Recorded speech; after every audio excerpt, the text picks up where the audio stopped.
नमस्कार, news India देख रहे हैं आप। आपके साथ मैं हूं चारुल शर्मा। 60 विधानसभा सीटों वाले त्रिपुरा में आज वोटिंग हो रही है। इस बार मुकाबला दरअसल दो गठबंधन में है। एक तरफ सरकार चला रही बीजेपी और आईपीएफटी है, तो दूसरी तरफ सीपीआईएम और कांग्रेस है। सत्ता बचाने की कोशिशें फिलहाल बीजेपी की ओर से की जा रही हैं। तमाम स्टार प्रचारक भी मैदान में उतारे गए। खुद प्रधानमंत्री नरेंद्र मोदी पहुंचे, गृह मंत्री अमित शाह पहुंचे और यहां तक कि यूपी के सीएम योगी आदित्यनाथ भी पहुंचे। असम के सीएम हेमंत बिस्वा शर्मा भी पहुंचे और कई बड़ी रैलियां यहां पर हुई। वहीं गठबंधन के बाद समीकरण सीपीआईएम और कांग्रेस की तरफ जाते नजर आ रहे हैं, जबकि पहली बार चुनाव लड़ रही टिपरा मोथा दोनों गठबंधन का गणित बिगाड़ सकती है। टिपरा मोथा 60 में से 48 सीटों पर चुनाव लड़ रही है और उसका एजेंडा त्रिपुरा से अलग त्रिपुरा लैंड देने की बात है। और इस पार्टी के मुखिया प्रद्युत कुमार किशोर लगातार बीजेपी पर हमलावर नजर आ रहे हैं। कांग्रेस और सीपीआईएम का विरोध उनके एजेंडे में नहीं है। दावे समीकरण अपनी जगह, फिलहाल वोटिंग जो है लगातार जारी है। वोटों की गिनती 2 मार्च को होनी है। त्रिपुरा में 3,328 मतदान केंद्र हैं जिन पर वोट डाले जा रहे हैं। बड़ी खबर, त्रिपुरा में विधानसभा के लिए मतदान लगातार जारी है। अब तक 14.76% वोटिंग हो चुकी है।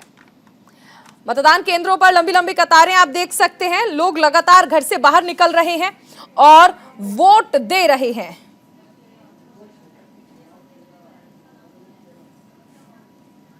लेकिन बड़ा सवाल यही है कि क्या इस बार भारतीय जनता पार्टी वापस सरकार बनाएगी, क्योंकि दावा यहां पर यही किया जा रहा है।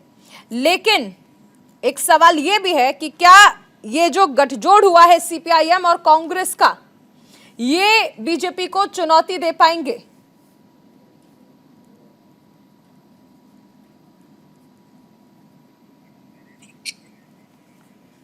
हमारे साथ मेहमान भी जुड़ेंगे, चर्चा भी होगी। सबसे पहले वीरेंद्र वशिष्ठ जी हमारे साथ जुड़ गए हैं, प्रवक्ता कांग्रेस हैं। वीरेंद्र जी, बहुत स्वागत है आपका। देखिए, त्रिपुरा में वोटिंग जो है वो शुरू हो चुकी है, मतदान हो रहा है, 14% से ज्यादा हो चुका है। ऐसे में आपको कितनी उम्मीदें नजर आ रही हैं इस बार जीत की ओर जाने की?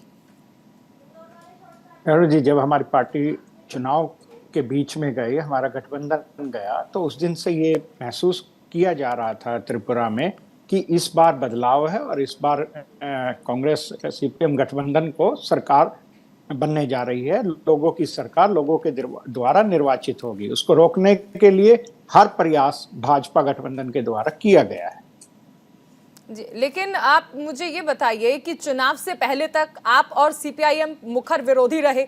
जैसे ही चुनाव की घोषणा हुई, हम साथ साथ हैं, तो ऐसे में कैसे ये मान लिया जाए कि आप लोगों ने तो गठबंधन कर लिया, लेकिन जो कार्यकर्ता हैं जिनके लिए आप कहते हैं कि पार्टी लगातार तत्पर रहती है, उनके मन में जो भेदभाव रहे हैं, आपने देखा था कई बार झड़प की भी खबरें आई थी, छुटपुट झड़प हो जाती थी आपस में, तो ये सब उनके मन में कैसे करेंगे आप? देखो, आज महत्व क्या है कि भाजपा के आने के बाद लोकतंत्र खतरे में है। आज हमें अपनी डेमोक्रेसी को बचाना है, अपने संविधान को बचाना है। हमारी प्रमुखता केवल भारतीय संविधान की रक्षा करना है। अगर भारतीय संविधान की रक्षा होगी, हर व्यक्ति के अधिकारों की रक्षा रहेगी। हर व्यक्ति इस देश में जहाँ चाहे बात कर पाएगा, बोल पाएगा, खा पाएगा, पी पाएगा और बैठ पाएगा, और वो जो पहनना चाहेगा बगैर जाति लिंग भेद के वो कर सकता है। ये हमारे स्वतंत्रता संग्राम के सेनानियों ने जो कल्पना की, और उस कल्पना का ही जो दृश्य है वो भारतीय संविधान है। इसलिए भारतीय संविधान को बचाने के लिए कई बार प्रायोरिटी जो है कांग्रेस पार्टी की, भारतीय संविधान बचे, भारतीय लोकतंत्र बचे। तो अभी आप क्या नहीं कर पा रहे हैं वीरेंद्र जी? जैसे आपने कहा कि खा पाएंगे, रह पाएंगे, आजादी से कुछ भी पहन पाएंगे, अभी आप ऐसा क्या नहीं कर पा रहे हैं? संविधान का कौन सा हक ऐसा है जो मिला हुआ है और आपको नहीं मिल रहा? बड़ा दुख हो नहीं, बड़ा दुख हो रहा है जिस प्रकार से आपने किया। भारतीय कोर्टों को कहना पड़ रहा है कि आप ये नहीं करेंगे। आप देख नहीं रहे कि 2014 से क्या माहौल बना दिया गया? जो गोदी मीडिया वाला है वही जवान खोल सकता है। अभी बीबीसी ने क्या एक डॉक्यूमेंट्री बना दी, तो क्या हो रखा है? आप ये देखिए, जो गोदी मीडिया है केवल वही बोल पाता है, वही हंस पा रहा है, वही कह पा रहा है, और जो दूसरा बोल रहा है तो उसके लिए आईटी, सीबीआई, ईडी, वीडी सब बिठा रखे हैं। तो इस सब का जो नैतिक पतन कर दिया लोकतंत्र का ये भारतीय जनता पार्टी ने, उसके खिलाफ हम खड़े हैं। और हर भारत के नागरिक को उसकी जाति, धर्म, देश में सबको एक अधिकार करना है। भारतीय संविधान ही हमारी पवित्र पुस्तक है इस देश के नागरिकों की रक्षा करने के लिए। वैसे मुझे नहीं लगता वीरेंद्र जी कि यहाँ पर हमें बीबीसी का जिक्र करना जरूरी था, लेकिन अगर आपने जिक्र किया है तो आपने अभी कोर्ट का ही जिक्र किया और आपने बताया विश्वसनीयता, हर किसी को विश्वसनीयता है, तो फिर बीबीसी की डॉक्यूमेंट्री पर इतना भरोसा हो जाता है कि अपने कोर्ट्स जिस चीज पर डिसीजन दे चुके हैं वो ना मानने के बजाय बीबीसी की डॉक्यूमेंट्री पर इतना यकीन है कि वो देखना जरूरी है।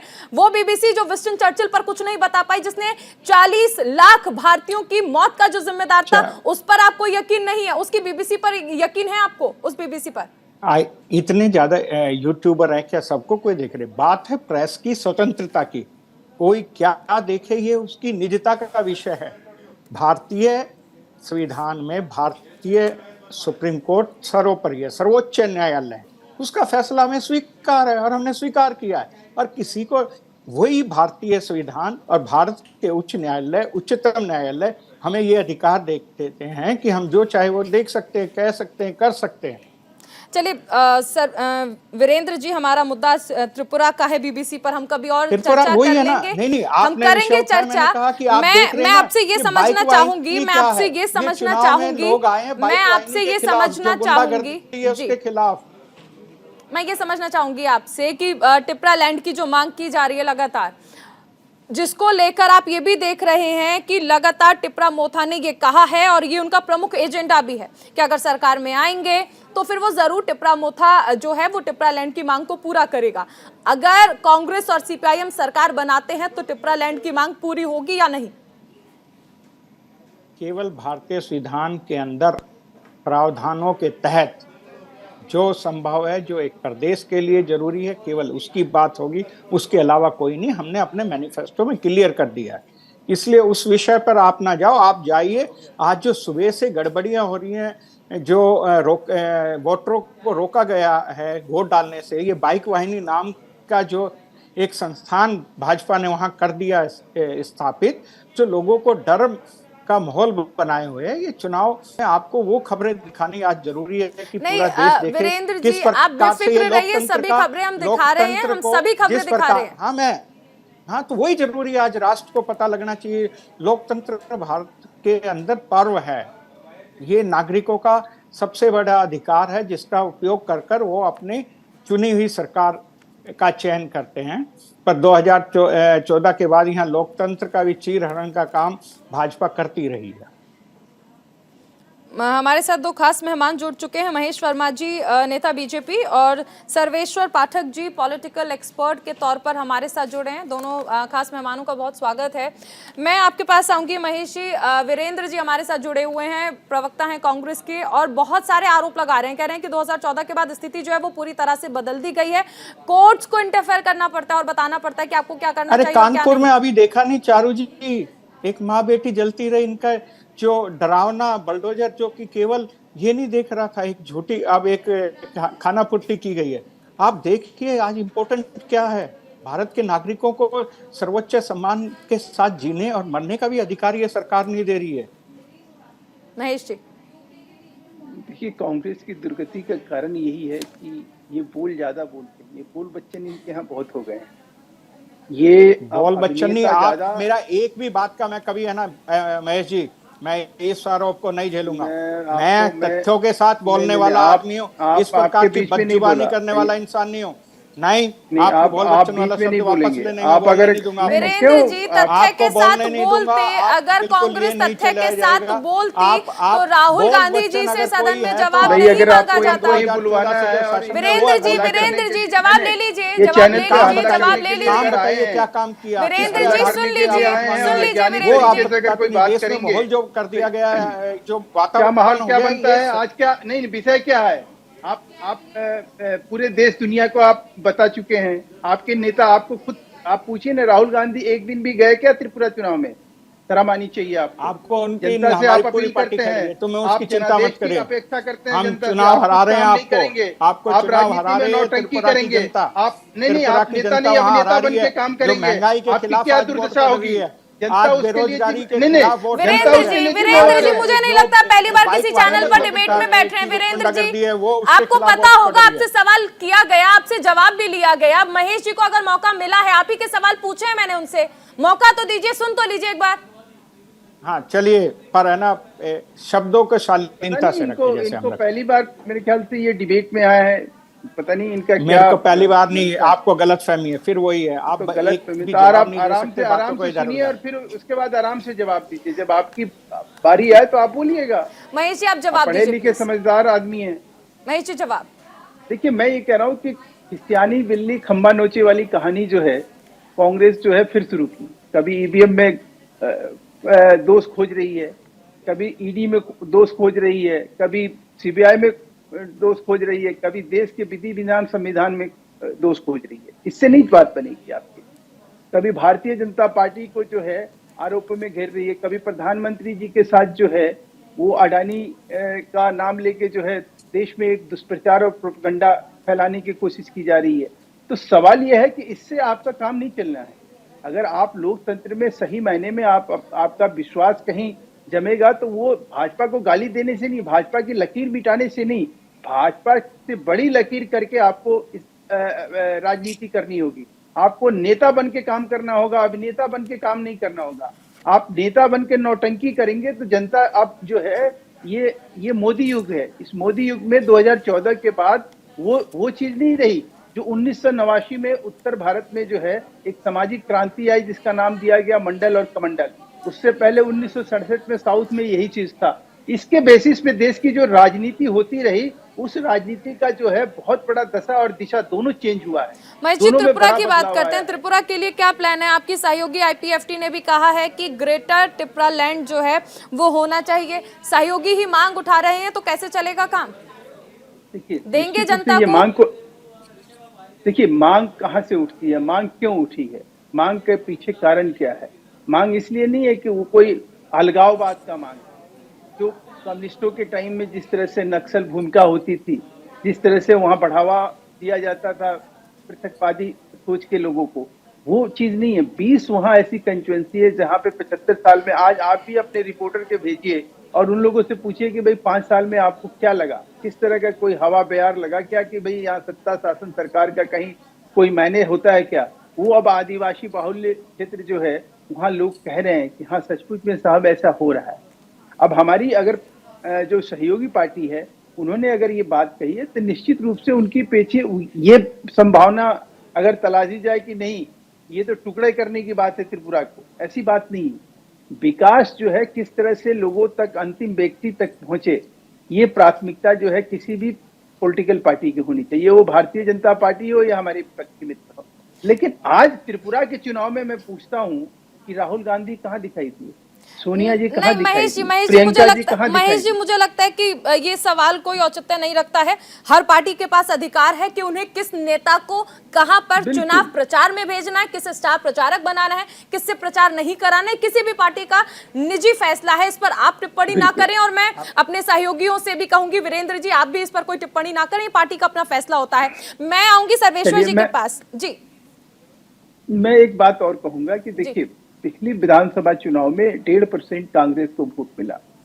25 साल कांग्रेस पानी पी पी के जो है वामपंथियों को गाली देती रही और आरोप लगाती रही। आज उसी के साथ हाथ मिला के आप जब चुनाव में उतरे हो तो आप क्या लेके, कोई विजन होना चाहिए ना आपके पास। त्रिपुरा की जनता की कोई विजन नहीं है, कोई रीजन नहीं है कि आप बता सको। एक बात। दूसरी बात कि आज स्थानीय चुनाव जो था 2021 में, वहां आपके सारे प्रत्याशियों का जमानत जब्त हो गया, उसके बावजूद भी आप थंब ठोक रहे हो कि भाई नहीं हम तो पर महेश जी, आप जिस समर्थन की बात कर रहे हैं, आप जिस समर्थन की बात कर रहे हैं वो आपका भी बहुत अच्छा नहीं जा रहा है। 2018 में इन्हीं 20 आरक्षित आदिवासी आरक्षित सीटों में से 20 में से 10 आपको मिली। 2019 में आपने देखा कि बिखराव हुआ था, 37% आपका वोट शेयर रह गया। और अभी हाल में जो जिला परिषद के चुनाव हुए इसमें भी कुछ बहुत ज्यादा अच्छा नहीं किया बीजेपी ने। एक तरफा आप ये नहीं सोच सकते हैं कि आपको समर्थन मिल रहा है। सुनिए, आप कैसी बात कर रही हैं? आप आंकड़े निकालिए ना, आंकड़े सामने रख के बात करिए। मैं आंकड़े के साथ ही बात कर रही हूँ। हाँ, 2021 में देखिए मेरा मत प्रतिशत क्या रहा। 51% हम 2018 में थे, उसके बाद हम 67% के आसपास पहुंच गए। कमाल की बात है। हम इसके बावजूद भी अगर हम कहें कि हमारे काम पे मोहर कहीं नहीं लगी, तो इससे बड़ा दुर्भाग्यपूर्ण स्थिति और क्या होगी इस देश में कि चलिए आंख बंद मैं महेश करके। जी लौटूंगी, सर्वेश्वर जी भी हमारे साथ बने हुए हैं, एक बार उनसे रिएक्शन ले लेते हैं। सर्वेश्वर जी, जिस तरह हम देख रहे हैं बीजेपी के साथ आईपीएफटी है, कांग्रेस और लेफ्ट एक साथ हैं, लेकिन टिपरा मोथा इस वक्त उसकी आप क्या भूमिका देख रहे हैं? किंग मेकर के तौर पर उभरेगी, क्योंकि उसने ये तो कह दिया है कि वो किसी से गठबंधन नहीं करेंगे, और करेंगे तो टिपरा लैंड जो बनाने को राजी है उससे करेंगे। क्या आप इसकी भूमिका देखते हैं? देखिए चारू जी, सबसे पहले आपको बहुत बहुत धन्यवाद मुझे इस चर्चा में शामिल करने के लिए। देखिए, लेफ्ट और कांग्रेस का ये बेमेल गठबंधन है, ये अवसरवादिता की निशानी कह दीजिए या जो भी कहिए। रही बात त्रिपुरा मोथा की, तो मुझे नहीं लगता 20 ट्राइबल सीट्स हैं जहां पे वो होल्ड कह रहे हैं, और टोटल वो 45 सीट्स पे चुनाव लड़ रहे हैं। तो कोई इतना बहुत बड़ा वो वहां पे ये कामयाबी हासिल नहीं करने वाले। हाँ, 5-10 सीटों पे जरूर अगर हो तो वो हासिल कर सकते हैं। लेकिन जो सबसे बड़ी बात है कि जो 25 साल का लेफ्ट का शासन था चारुल जी, उससे लोगों को वहां पे बहुत सहूलियत मिली है इन 5 सालों में, 18 से 23 में। आप देखेंगे तो वहां के लोगों की जो मूलभूत सुविधाएं हैं, बीजेपी ने उन पे काम किया है। ये जो हमारा नॉर्थ ईस्ट स्टेट है चारुल जी, इसको आने वाली जितनी भी सरकारें रही है केंद्र में, उन्होंने इसको डेवलपमेंट से अलग ही रख दिया था। आज नॉर्थ ईस्ट के स्टेट में कहीं रेलवे लाइन बिछ रही है तो कहीं रोड बनाए जा रहे हैं। तो ये हाल था हमारे नॉर्थ ईस्ट के स्टेट का, और जिसमें त्रिपुरा भी शामिल था। वहां के लोगों को बहुत ही अच्छी सुविधा कह लिए, बहुत अच्छी नहीं तो जो 25 साल पहले, जो 2018 से पहले वहां का जो माहौल था, उसमें अमूल चुप परिवर्तन देखने को मिला। और वहां के लोग समझ रहे हैं कि बीजेपी है तो ये जो डेवलपमेंट हो रही है या उनके फायदे के लिए जो पॉलिसीज आ रही है, काम हो रही है, तो वो उनके पक्ष में ही दिख रहे हैं। मुझे कहीं से भी ये नहीं नजर आ रहा है कि लेफ्ट और कांग्रेस की जो गठबंधन है वो इस चुनाव में विजयी होने के कगार पे है। देखिए, जो 2018 का चुनाव हुआ था चारुल जी, उसमें लेफ्ट को 42% के आसपास वोट मिला था, और बीजेपी को जो गठबंधन था बीजेपी को 43% मिले थे। लेकिन सरकार बनाने में बीजेपी कामयाब हुई थी। तो और कांग्रेस का 2018 में 2% के आसपास वोट से 1.2 जी, मतलब उसी के आसपास 1.2 था। तो यहाँ कहीं से भी ऐसा नहीं दिख रहा है कि लेफ्ट के साथ ये मिल गए तो लेफ्ट की जो कमी थी उसको पूरी कर देंगे और वहां पे सरकार बना देंगे। देखिए, लेफ्ट का 25 सालों का जो शासन रहा है, उससे वहां के लोगों ने अपने आप को हटाया है। और जो डेवलपमेंट या जो भी कहिए, इसमें कोई भी दुतला नहीं सकता कि जो नॉर्थ ईस्ट स्टेट है, चाहे त्रिपुरा हो, मेघालय हो, नागालैंड हो, उसके बाद आपका असम हो, और मैं फिर लौटूंगी आपके पास सर्वेश्वर जी। फिलहाल तस्वीरें देख रहे हैं विप्लव देव, जिन्होंने 25 साल का जो लेफ्ट का शासन रहा था उसे हटाकर बीजेपी को सरकार में लाने में अहम भूमिका निभाई थी, मुख्यमंत्री रहे हैं। ये फिलहाल पूजा अर्चना करने के लिए पहुंचे हैं, और तस्वीरें भी हम अपने दर्शकों को दिखा रहे हैं। विप्लव देव जो कि पहुंचे हैं मंदिर, पूजा अर्चना कर रहे हैं। आज इलेक्शन का दिन है और उसमें हर कोई, आप देखते हैं कि जो नेता हैं वो अक्सर मंदिर जाते हैं, पूजा अर्चना करते हैं। चलिए चर्चा एक बार फिर से शुरू करते हैं। सर्वेश्वर जी, ऐसे में क्योंकि हम टिपरा मोथा की बात कर रहे हैं, तो आपको एक तो टीएमसी की भूमिका मैं समझूंगी बहुत ज्यादा तो नहीं है, लेकिन अब क्योंकि है मैदान में तो फिर बात करना जरूरी है। और इसके साथ ही निर्दलियों की क्या भूमिका रहने वाली है? 58 निर्दलीय हैं। देखिए, इसमें 58 निर्दलीय हैं, और जो टोटल 60 विधानसभा देख लीजिए तो उसमें 20 महिलाएं भी मैदान में हैं। और जो महिला वोटर्स हैं चारुल जी, वहां पे 13.5 लाख से ऊपर उनकी संख्या है। तो यहाँ पे जो टीएमसी का आप देख लीजिए, पिछले चुनाव में भी 2022 में जब असम का चुनाव हुआ था, उधर गोवा का हुआ था, टीएमसी वहां भी गई थी, लेकिन कुछ खास प्रभाव नहीं डाल पाई थी। और त्रिपुरा में कहा जाता है कि हाँ ठीक है, टीएमसी का थोड़ा बहुत प्रभाव है, लेकिन मुझे नहीं लगता कि टीएमसी का, क्योंकि आप देखिए बंगाल के बाहर टीएमसी कहीं भी कुछ खास अच्छा प्रदर्शन नहीं कर पाई है। जो रिकॉर्ड है अभी तक का, तो यहाँ त्रिपुरा में भी वो अचानक से बहुत बड़ा कुछ भूचाल ला देंगे या अच्छा प्रदर्शन करेंगे, मुझे इसमें कतई कोई गुंजाइश नहीं लग रही है। त्रिपुरा मोथा की जहां तक बात है तो हाँ, वो थोड़ी बहुत इस सीट निकालने में कामयाब हो सकती है, और इसका खामियाबा जो कहते हैं ना वोट काटने का, तो वो जो लेफ्ट पार्टी और कांग्रेस के ही वोट कटेंगे और वो जाएगा त्रिपुरा मोथा को। बीजेपी का जो वोट है मुझे लगता है वो इंटैक्ट रहेगा, या उसमें कमी होगी तो भी वो सीट इतने निकाल लेंगे जिससे कि सरकार बना सके। लेकिन सरकार नहीं, सर्वेश्वर जी सरकार तो नहीं बना पाएंगे, लेकिन एग्जिट पोल में ये जरूर दिखाया गया है कि कुछ हद तक रुझान उनकी तरफ जा सकते हैं, क्योंकि एक तो जो 20 सीटें जिनका हम जिक्र कर रहे हैं वो साथ में आदिवासी बहुल्य जो इलाके हैं उन पर। हालांकि देखिए सबसे अहम चीज है कि जिस तरह महेश जी भी मुस्कुराते नजर आ रहे हैं और वो लगातार बता भी रहे थे कि केंद्र सरकार ने क्या क्या योजनाएं बनाई हैं, और बहुत सारी योजनाएं आपको याद होगा, आदिवासी शिक्षा ऋण योजना हो, आदिवासी महिला सशक्तिकरण योजना, सावधि ऋण योजना, आदिवासी कल्याण योजना, तमाम ऐसी योजनाएं रही हैं केंद्र की जिसका फायदा हुआ है और देखा भी गया है। चारुल जी आपने सही बोला। देखिए नॉर्थ ईस्ट जो हमारा स्टेट है वहां पे हमारे जो आदिवासी लोगों की संख्या है वो बहुतायत में है, और सरकार जब से 2014 से आई है केंद्र में सरकार, आप देखेंगे इनका एजेंडा नॉर्थ ईस्ट डेवलपमेंट का दो बातें थी। एक तो ये बॉर्डर चाइना से भी लगता है, उसको भी ध्यान में रख के बॉर्डर एरिया से लेके पूरे नॉर्थ ईस्ट का विकास किया गया। दूसरा था कि जो ये 75 साल हमारी आजादी के हो गए, लेकिन हमारा देश का जो एक सेवन सिस्टर का जो समूह कहा जाता था वो डेवलपमेंट से अछूता था। जैसे कि मैंने बताया ना कि आप देख लीजिए बहुत जगह तक रेलवे लाइन नहीं बिछी थी, रेलवे लाइन तो छोड़ दीजिए, चलने के लिए लोगों के लिए सड़क भी नहीं था, नॉर्थ ईस्ट का वो हाल था। तो इन 8-9 सालों में वहां पे विकास की जो गंगा बही है वो बहुत अच्छे तरीके से हुई है, और जो ट्राइबल एरिया है उसको खास के टैकल किया गया है बीजेपी के द्वारा। और हम आपको एक बात और बता दें, जो आरएसएस है वहां पे वनवासी कल्याण आश्रम और इस तरीके की तमाम सुविधाएं लेके आता है। सुविधाएं तो कई मिल ही रही हैं, कई मिल रही हैं और तस्वीर बदली भी है। मैं लौटूंगी सर्वेश जी। वीरेंद्र जी हाथ उठा रहे थे, इनके भी कुछ सवाल है, ये भी कुछ कहना चाहते थे वीरेंद्र जी, लेकिन मेरा भी एक सवाल है आपसे।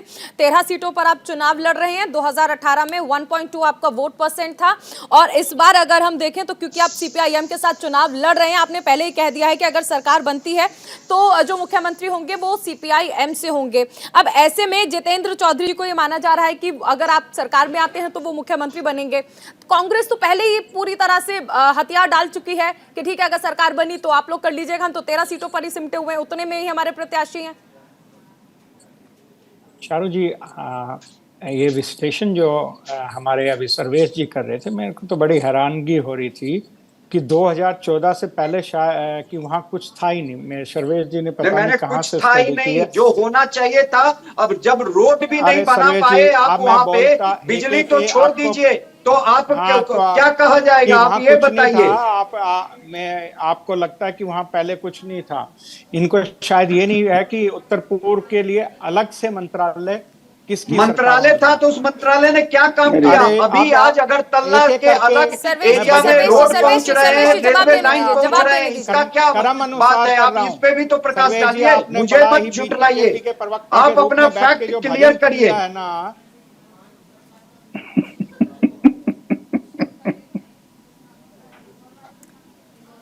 चलिए अभी एक छोटे से ब्रेक के लिए मुझे रुकना पड़ रहा है। नहीं चारू जी ऐसे नहीं है कि ये इस प्रकार से नहीं चलता है कि लौटेंगे चर्चा करेंगे। फिलहाल माणिक सरकार पहुंचे हैं अपने मताधिकार से पहले कुछ लौटेंगे। वीरेंद्र जी लौटेंगे, आपका जवाब सुनेंगे। माणिक सरकार पहुंचे हैं अपने मताधिकार का इस्तेमाल करने के लिए।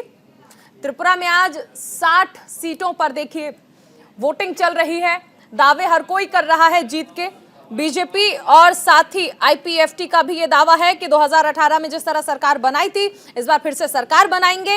लेफ्ट और कांग्रेस जो अब तक मुखर विरोधी रहे हैं उनका भी ये दावा है कि जो 25 साल पहले शासन हुआ करता था, 2018 में बीजेपी आ गई लेकिन उसके बावजूद एक बार फिर से उन्हें सत्ता में आने का मौका मिलेगा, यानी लेफ्ट को और कांग्रेस को। लेकिन जनता किसके सर पर जीत का सेहरा बांधेगी ये 2 तारीख को पता चलेगा। फिलहाल लगातार मतदान की तस्वीरें आपको दिखाई जा रही हैं, जो दिग्गज पहुंच रहे हैं अपने मताधिकार का इस्तेमाल करने के लिए वो भी आपको दिखाया जा रहा है। 60 सीटों पर लड़ाई है ये। त्रिपुरा का रण आप देख रहे हैं। सबसे अहम चीज, आज 60 विधानसभा सीटों पर मतदान चल रहा है। सुबह 7 बजे से हर पार्टी ने जीत का दावा किया है। इस बीच एक अहम जानकारी आपको दे दें, बड़ी खबर, त्रिपुरा में विधानसभा के लिए मतदान लगातार जारी है। मतदान करने पहुंचे हैं माणिक सरकार।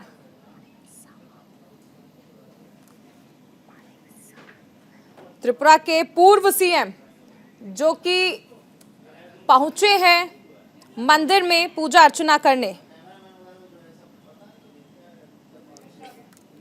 इससे पहले आपने देखा पूर्व मुख्यमंत्री विप्लव देव भी पहुंचे थे, पूजा अर्चना की उन्होंने। विप्लव देव जिनकी एक अहम भूमिका रही है, खासकर उस दौरान जब 2018 में भारतीय जनता पार्टी ने चुनाव लड़ा। तस्वीरें आप लगातार देख रहे हैं, मतदान केंद्रों से भी आ रही हैं, वो भी तस्वीरें आपको दिखाई जा रही हैं। फिलहाल आप देखिए माणिक सरकार पहुंचे हैं और अपने मताधिकार का उन्होंने इस्तेमाल किया ही था। फिलहाल मतदान केंद्रों पर भी जा रहे हैं, लेकिन इन सब के बीच जनता किसके वादों को स्वीकारेगी, किसके दावों को स्वीकारेगी, ये 2 मार्च को पता चलेगा।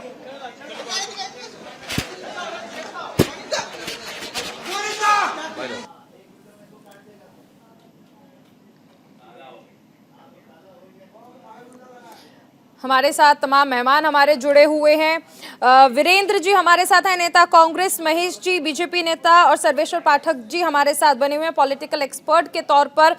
महेश जी, मैं आपके पास आना चाहूंगी, मैं आपसे समझना चाहूंगी इनफैक्ट कि अगर हम देखें तो मुख्यमंत्री ने जिस दौरान अपने मताधिकार का इस्तेमाल किया, वोट किया, उन्होंने वोट अपील की, अच्छी चीज, लेकिन उन्होंने साथ में ये भी कहा कि अगर लेफ्टिस्ट, अगर कांग्रेस कुछ गड़बड़ी ना करे तो चुनाव अच्छा हो सकता है, अगर कहीं हिंसा ना करे तो चुनाव अच्छा हो सकता है। जब मुख्यमंत्री इस तरह की बातें कहें तो कहीं ना कहीं नहीं लगता कि अगर मुख्यमंत्री ही सुरक्षा पर सवाल उठा देंगे तो जनता कैसे खुद को सुरक्षित महसूस करेगी? नहीं, ऐसा नहीं है। मुख्यमंत्री का तो आज के विषय भी नहीं है। चुनाव अभी चल रहा है, चुनाव आयोग की पूरी जिम्मेवारी है। जितना अमला जमला और शासन प्रशासन होता है वो चुनाव आयोग के अधीन होता है। मुख्यमंत्री का जो कहने का आशय है कि ऐसे में जो है इनके पास जब मैं रोकना चाहूंगी एक बार, माणिक सरकार क्या कह रहे हैं वो सुना दें। কি জানতে চাইছেন আপনারা? চলো না পরে পরে ফ্রেম খুঁজে আপনারা ভালো লাগে না কি বলবেন? বলবো কি করে, আপনারা তো সবাই মিলে চেঁচামেচি করছেন। যদি আমার কথা শুনতেই চান, allow me to speak in a very peaceful manner. Please help me, help them. একটু অপেক্ষা করুন না। আমি আমার ভোট দিলাম। আগরতলায় সকালের দিকে রামনগর এলাকায় কিছু সমস্যা তৈরি করা হয়েছিল, যা রিপোর্ট আমাদের কাছে এসছে। তাতে নির্বাচন কমিশনের পক্ষ থেকে পুলিশকে ব্যবহার করে মানুষকে সাহায্য করেছেন, সেই রিপোর্ট আমরা পেয়েছি।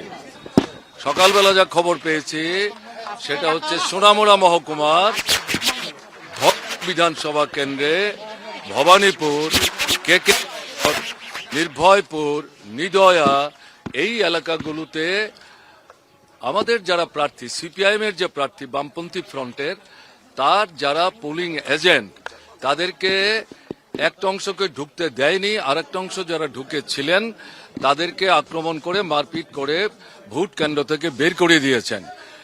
চিফ ইলেকটরাল অফিসারের কাছে দৃষ্টি আকর্ষণ করা হয়েছে, তিনি সঙ্গে সঙ্গে বলেছেন আমরা দেখছি কি করা যায়। ওখান থেকে যা রিপোর্ট আমরা পেয়েছি, আরো যিনি আছেন। चलिए, तो मेहमान हमारे साथ लगातार बने हुए हैं, चर्चाएं भी हो रही हैं, सवाल जवाब भी हो रहे हैं। महेश जी, मैं आपसे जानना चाह रही थी, आपने बताया कि देखिए फिलहाल तो है, लेकिन सुरक्षा वाले बयान पर जरूर हमारा सवाल था। मैं इसके साथ ही आपसे ये भी समझना चाहूंगी कि एक सवाल लगातार उठा कि कांग्रेस छोड़कर जो लोग बीजेपी में आए उन सभी को टिकट दिया गया। क्या ये माना जाए कि कहीं बीजेपी को ये डर था कि जो उनके वोट बैंक है वो अगर उन्हें वोट नहीं दिया जाता है, अगर उन्हें टिकट नहीं दिया जाता है तो कट सकता है? क्योंकि हाल में हमने बहुत सारा छिटाव भी देखा। बीजेपी के नेता है हंसाक कुमार, जो कि 6000 आदिवासी समर्थकों के साथ शामिल हो जाते हैं टिपरा मोथा में, यानी टिपरा मोथा भी एक चैलेंज है, आप मानेंगे? नहीं, देखिए टिपरा मोथा की रिलेवेंसी को वो चैलेंज हमारे लिए नहीं है। वो निश्चित रूप से चैलेंज उनके लिए है जिनका वो वोट शेयर करेंगे, या जो अभी स्थानीय चुनाव में आप देखिए, या जिस तरह से उन्होंने जो एक ट्राइबल काउंसिल है त्रिपुरा की, जहाँ पे उन्होंने कांग्रेस और वामपंथियों को बुरी तरह से शिकस्त दिया, वहां पे चौथे पांचवें नंबर की पार्टी बनकर जो है कांग्रेस रह गई। तो सवाल यह है कि ऐसे में जब आप विश्लेषण करते हैं त्रिपुरा के, तो उसमें दो चीजें बहुत स्पष्टता के साथ दिखाई देती है। वो ये कि आज जो एक जैसे कहा जा रहा था कि भाई, जैसे एक टाइम जो है वामपंथी जो है कांग्रेस का स्थान लिया, अब उसके बाद जो है वामपंथियों की जगह जो है भारतीय जनता पार्टी ने बनाई। अब भारतीय जनता पार्टी का विकल्प जो है आपको अगर कहीं से दिखाई दे रहा हो, कहीं सुनाई दे रहा हो, तो समझ में आता है। निश्चित रूप से ये उनके बीच की लड़ाई है, जो हमारे विपक्षी मित्र हैं उनको कहीं पीछे और धकेलने का काम जो है ये मोर्चा जरूर करेगा, जो वहाँ के शाही परिवार है जो इस चीज को कर रहे हैं। उनके चाचा श्री हमारे साथ हैं, जिष्णुदेव जी। तो मुझे लगता है कि आज जो जिस प्रकार का त्रिपुरा का जो एक तस्वीर ऊपर उभर के आई है, जो भारत में त्रिपुरा का चुनाव निकल जाता था और हम ही और आपको पता नहीं चलता था कि त्रिपुरा का मुख्यमंत्री कौन हुआ। हमारे बच्चों से पूछो कि त्रिपुरा का मुख्यमंत्री कौन है, वो नहीं बताता था। त्रिपुरा कहाँ है इस देश में, वो पता नहीं चलता था। आज कहीं त्रिपुरा के चुनाव के ऊपर हम लोग टीवी चैनल पे डिबेट कर रहे हैं और उसके बारे में हम कहीं चर्चा कर रहे हैं। इतना बड़ा बदलाव का संकेत है ये देश में। तो निश्चित रूप से इस क्रेडिट का, और हमारे जो मित्र हैं एक कांग्रेसी, वो अज्ञानता बस कह रहे हैं कि पूर्वोत्तर राज्यों का मंत्रालय जो है वो मनमोहन सिंह जी की सरकार में बना। अरे भाई, अटल जी ने सबसे पहले पूर्वोत्तर राज्यों का मंत्रालय का गठन किया और उसका जो है डोनियर के नाम से जो है एक पूरा मंत्रालय का गठन करके, और उसके लिए पहली बार जो है बजट में जो है प्रावधान किया गया। तो मित्र, इस तरह से जो है गलत बातों के जरिए कांग्रेस का एक जो ये मानसिकता और सोच को लेकर जो आप लोग आते हो उसको बदलो। इस चीज को करने से आपको कांग्रेस को सहारा नहीं मिलेगा, बल्कि जनता जो है आजकल जो है बहुत सूचना क्रांति का युग है, और इसमें जो है सबको पता चल जाता है कि आप झूठ बोल रहे हैं कि सच बोल रहे हैं। देखो, मैंने कोई शब्द बोला नहीं, आप मेरी बात हमने बहुत साल कह सकते हैं कि मैंने ये कहा, और आप जैसे झूठ मैंने कहा उन्होंने 2014 से पहले कुछ नहीं, मैंने कहा 2014 से पहले मैंने ये शब्द कहा हो कि मनमोहन सिंह की सरकार ने मंत्रालय बनाया, तो जो कहें वो मैं तैयार हूँ। आप झूठ बोल रहे हैं, इसकी सच्चाई ये है। डिबेट मैंने उनको ये कहा 2014 से भी पहले यहाँ काम होते थे, सेपरेट मंत्रालय था, और कोई भी रेलवे लाइन जाती है तो डीपीआर पहले बनाई जाती है। आप एक का भी जवाब नहीं दे पा रहे। विकास के काम, बेरोजगारी के ऊपर, महंगाई के ऊपर क्या काम किया, बेरोजगारी घटे क्या, वहाँ कितने नए कॉलेज खुले नहीं, कितना क्या हुआ, उस पर बात करनी है। ये जो मोटर वाहिनी, बाइक वाहिनी आई है। महेश जी, मैं आपको रोकना चाहूंगी। वीरेंद्र, महेश जी लौटूंगी मैं आपके पास। वीरेंद्र जी बहुत देर से जवाब देना चाह रहे हैं, एक सवाल इनसे हम ले लेते हैं। वीरेंद्र जी, आप अपना जवाब दीजिएगा। साथ ही ये भी आपसे पूछना चाहूंगी कि देखिए 25 साल पहले का हमने देखा था कि अलग सरकारें रही हैं, ये कोई नकार नहीं सकता है कि आपका और लेफ्ट का वो जो कहा जाता है कि 36 का आंकड़ा था, चुनाव की घोषणा हुई और आप दोनों साथ में आ गए। ये हर कोई कह रहा है कि बेमेल गठबंधन है, सिर्फ और सिर्फ चुनाव के लिए किया गया ये गठबंधन है। क्या ये आने वाले लोकसभा चुनावों में भी जारी रहेगा? ये एक अहम सवाल है। चारू जी, आपने बड़ा अच्छा प्रश्न किया। बेमेल गठबंधन के कहीं उदाहरण मिलते हैं तो भाजपा के ही मिलते हैं। नहीं, आप बंगाल के रिजल्ट्स भूल गए? नहीं, बंगाल के रिजल्ट्स भूल गए आप? चारू जी, मैं कह रहा हूं कि हमारे लिए गठबंधन करने के लिए प्रायोरिटी क्या होती है कि आप भारतीय संविधान में विश्वास करेंगे, आप हर व्यक्ति के साथ न्याय करने की बात करेंगे। हम जब गठबंधन करते हैं, भारत के संविधान को प्राथमिकता पर रखकर करते हैं, और जो हमारी बेसिक आइडियोलॉजी होती है सबके साथ समान व्यवहार वाली, उस पर मूल अगर कोई हमारे साथ चलेगा तो ही हम उसके साथ चलते हैं, नहीं तो हम उसको अपने उस एजेंडे को निकालना पड़ता है हमारे साथ जाके। चाहे वो आपने यूपी हमारी सरकार में देखा कि अगर कोई भी विपरीत विचारधारा के लोग थे तो उनको वो ये चिल्ला के कहने वाले बाप बेटी की सरकार, बेटे बाप की सरकार, और उन्हीं से जाके गठबंधन नहीं, करते हैं। गठबंधन तो आप लोगों जम्मू ने एंड कई कश्मीर राज्यों में, में कई जम्मू एंड पार्टियों से कश्मीर किया में है PDP के गठबंधन, साथ कई किसने राज्यों में किया है आपने। किसने मैं किया? पूछूंगी किसने मैं किया? महेश जी से हम पूछूंगी, तो- लेकिन आपने भी तो हमने गठबंधन बेमेल किया था ना। गठबंधन नहीं किया, आप हमारी आपका विचारधारा- जिक्र आप कह रहे हैं कि बेमेल गठबंधन नहीं करती है कांग्रेस, तो कांग्रेस ने तो बहुत पार्टियों से किया है। एक चुनाव में गठबंधन करते हैं, जीत नहीं मिली तो तोड़ देते हैं। आपके मुंह से ही उत्तर प्रदेश का जिक्र हुआ, अभी तो आपको भी याद होगा सपा से गठबंधन किया था, चुनाव हारते ही अब दोनों ही सपा को और कांग्रेस दोनों ही आपस में एक दूसरे को भर भर कर गालियां देते हैं। ऐसे तो उदाहरणों की फेहरिस्त बहुत लंबी है। चारू जी, मैं उनको प्रश्न उन्होंने किया, मैंने उसका जवाब दे रहा हूं, और हमने नैतिकता को प्राथमिकता के साथ रखा है। गांधी जी के विचार को पहले किया माना है कि जो गांधी जी की आइडियोलॉजी पर चलेगा हम उसके साथ चलेंगे, और इसीलिए मैंने कहा ये जो गठबंधन है, आज आपको नहीं लगता कि क्या व्यवहार कर दिया गया है? कानपुर में अभी देखा नहीं क्या किस प्रकार?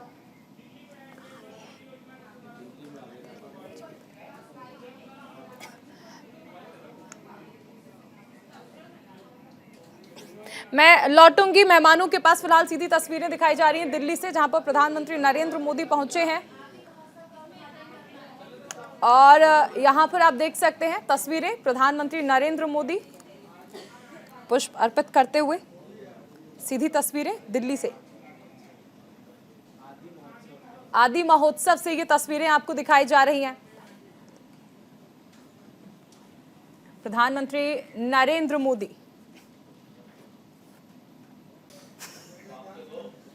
चलिए, प्रधानमंत्री नरेंद्र मोदी को आप देख रहे हैं, सीधी तस्वीरें ये दिल्ली से। दिल्ली में आदि महोत्सव कार्यक्रम,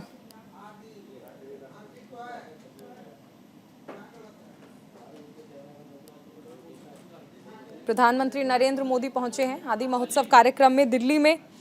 और आज देखिए, सबसे अहम चीज, देश की जनजातीय संस्कृति का एक शोकेस आप देख सकते हैं। आदि महोत्सव का उद्घाटन करने के लिए प्रधानमंत्री नरेंद्र मोदी पहुंचे हैं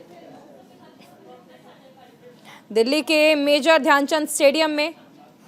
भारत की जनजातीय कला संस्कृति, शिल्प शैली और पारंपरिक कला को प्रदर्शित करने के उद्देश्य से इस कार्यक्रम का आयोजन किया गया है, जिसमें खुद प्रधानमंत्री नरेंद्र मोदी पहुंचे हैं। मेजर ध्यानचंद स्टेडियम में यह समारोह है।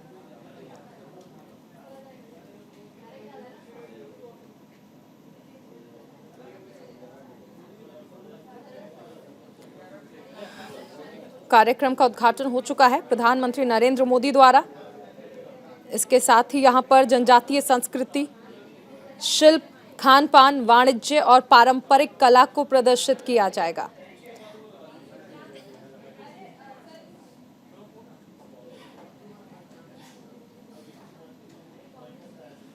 दरअसल देश की उन्नति और विकास में जनजातीय समुदाय के योगदान को उचित सम्मान देने के लिए इस कार्यक्रम का आयोजन किया गया है।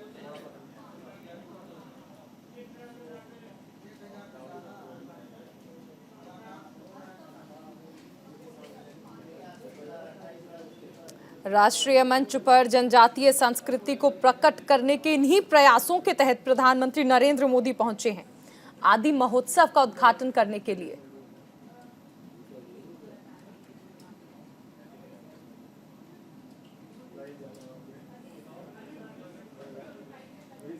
सोलह से 27 फरवरी तक इसका आयोजन किया जाएगा, जिसमें 200 से अधिक स्टॉल्स लगाए जाएंगे।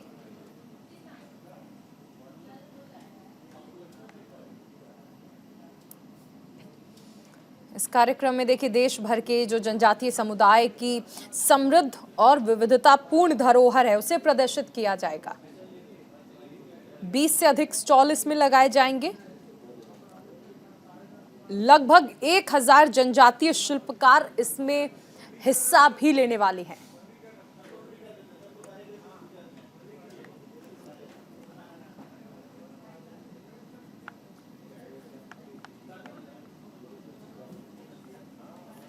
इस महोत्सव में जनजातीय समुदाय द्वारा उपजाए जाने वाले श्री अन्न को केंद्र में रखा गया है। प्रधानमंत्री फिलहाल देखिए हर स्टॉल पर जा रहे हैं और वहां की जो विशेष वस्तुएं हैं उनके बारे में जानकारी ले रहे हैं। क्योंकि 200 से अधिक स्टॉल्स देखिए यहाँ पर लगाए जाएंगे और ऐसे में प्रधानमंत्री की ये कोशिश कि वो हर स्टॉल पर पहुंचे और जो स्टॉल पर लोग मौजूद हैं उनसे बातचीत करें, विशेष जानकारियां हासिल करें। और अब से पहले भी कई कार्यक्रम में प्रधानमंत्री द्वारा ऐसा किया जाता है, जो स्टॉल्स होते हैं उन पर वो जाते हैं, लोगों से जो जानकारियां होती हैं वो लेते हैं।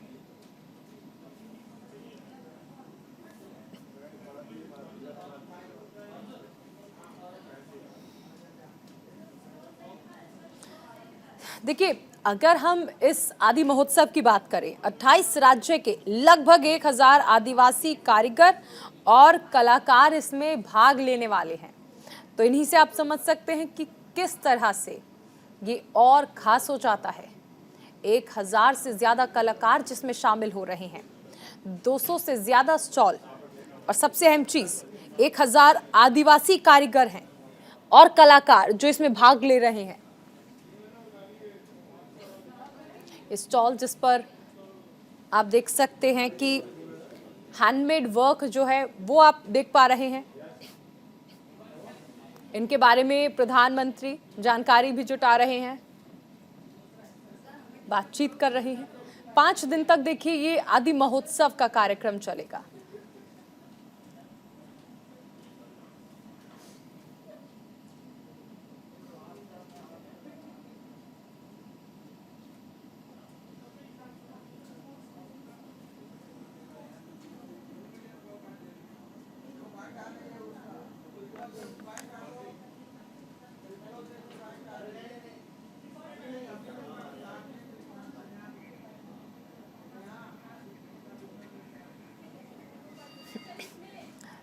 तो देखिए, प्रधानमंत्री नरेंद्र मोदी ने आदि महोत्सव कार्यक्रम का उद्घाटन कर दिया है। 200 स्टॉल्स इसमें लगाए जाएंगे, जिनमें प्रधानमंत्री नरेंद्र मोदी की ये कोशिश है कि वो स्टॉल्स पर जाएं और देखें और जानकारी लें क्या अलग अलग वस्तुएं हैं वहां पर। मेजर ध्यानचंद स्टेडियम में इसका आयोजन किया गया है।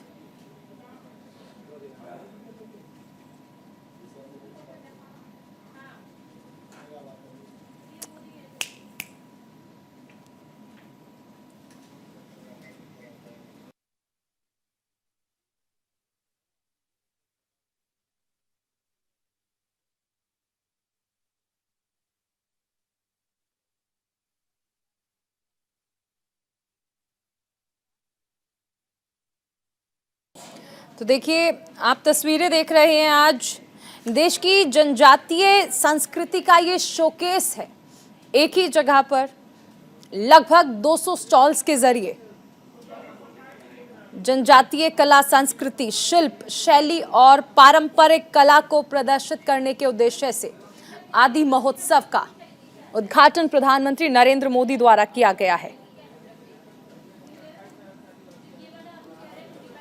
जनजातीय संस्कृति हो, शिल्प, खान पान, वाणिज्य, पारंपरिक कला को यहाँ प्रदर्शित किया जाएगा। लेकिन जनजातीय समुदाय द्वारा जो श्री अन्न उपजाए गए हैं, ये इस कार्यक्रम का केंद्र बिंदु हैं। जनजातीय आबादी के कल्याण के लिए लगातार कई तरह के कदम जो हैं वो सरकार द्वारा उठाए जा रहे हैं और इसी के साथ ही देश की उन्नति और विकास में जनजातीय समुदाय के योगदान को उचित सम्मान देने के लिए ये कार्यक्रम आयोजित किया गया है।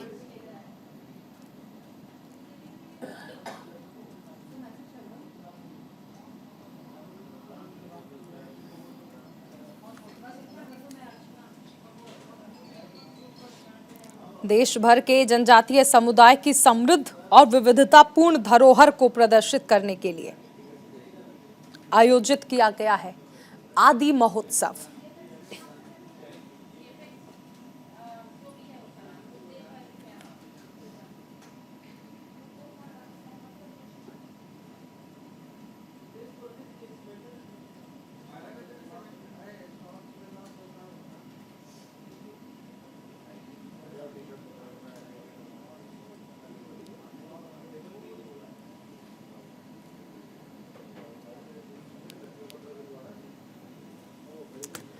पीएम नरेंद्र मोदी पहुंचे हैं और उन्होंने दिल्ली में आदि महोत्सव कार्यक्रम का उद्घाटन किया है।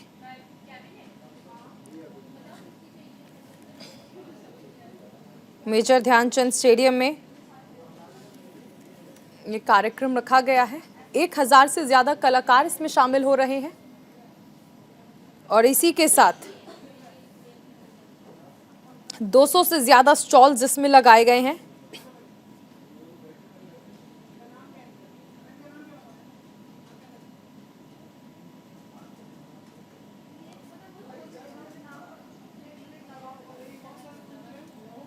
देश भर के जनजातीय समुदाय की समृद्ध और विविधतापूर्ण धरोहर को प्रदर्शित करने के लक्ष्य से इस कार्यक्रम का आयोजन।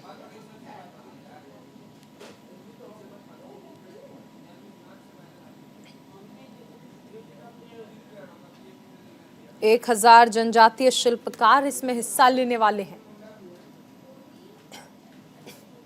प्रधानमंत्री फिलहाल स्टॉल्स पर जाकर जानकारी जुटाते हुए हर स्टॉल की जो विशेषताएं हैं उन्हें देखते हुए, उन्हें समझते हुए, उनकी विशेष जानकारी लेते हुए किन मायनों में ये खास है ये समझते हुए प्रधानमंत्री नरेंद्र मोदी हर स्टॉल पर जा रहे हैं और जो लोग वहां पर मौजूद हैं, जो शिल्पकार हैं, जो इन दुकानों पर मौजूद लोग हैं, इनसे बातचीत करते हुए फिलहाल एक और स्टॉल पर प्रधानमंत्री पहुंचे हैं। दरअसल 1000 से ज्यादा कलाकार इसमें शामिल हो रहे हैं।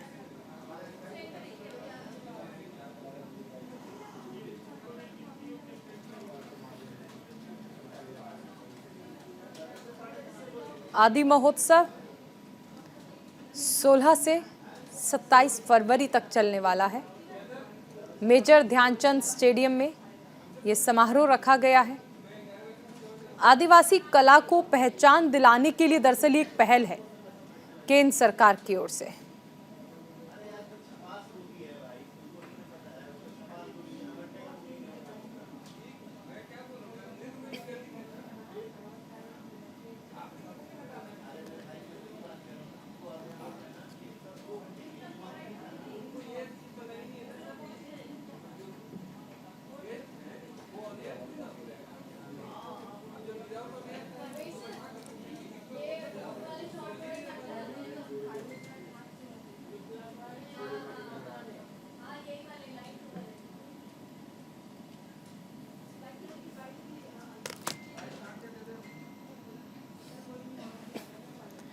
तो प्रधानमंत्री नरेंद्र मोदी ने आदि महोत्सव का उद्घाटन कर दिया है।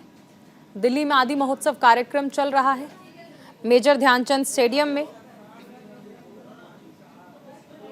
आदिवासी कला को पहचान दिलाने की ये पहल, जिसमें 1000 से ज्यादा कलाकार शामिल हो रहे हैं, 200 से ज्यादा स्टॉल्स।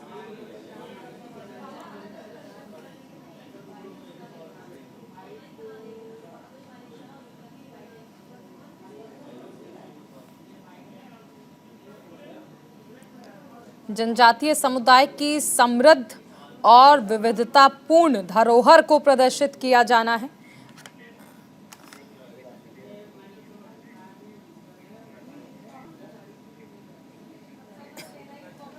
चलिए, तो ये तस्वीरें आपको दिखाई गई दिल्ली से और वापस एक बार रुक करेंगे अपने खास मेहमानों का। सर्वेश्वर जी, मैं आपसे समझना चाहूंगी कि देखिए लगातार विपक्ष सवाल उठाता है कि आदिवासियों के लिए क्या किया, त्रिपुरा के लिए क्या किया। यहाँ पर अभी हमने तस्वीरें देखी आदि महोत्सव की, तो इसके बाद भी आप देखिए कि ऐसे क्या सवाल उठने लाजमी है। हम देख रहे हैं कि एक साथ 200 स्टॉल्स लगाए गए हैं और इसमें भी सबसे अहम चीज है कि आदिवासियों को एक तरह से प्रमोट किया जा रहा है और खासकर ऐसे आयोजन जब दिल्ली में होते हैं तो देश के लिए एक संदेश जाता है।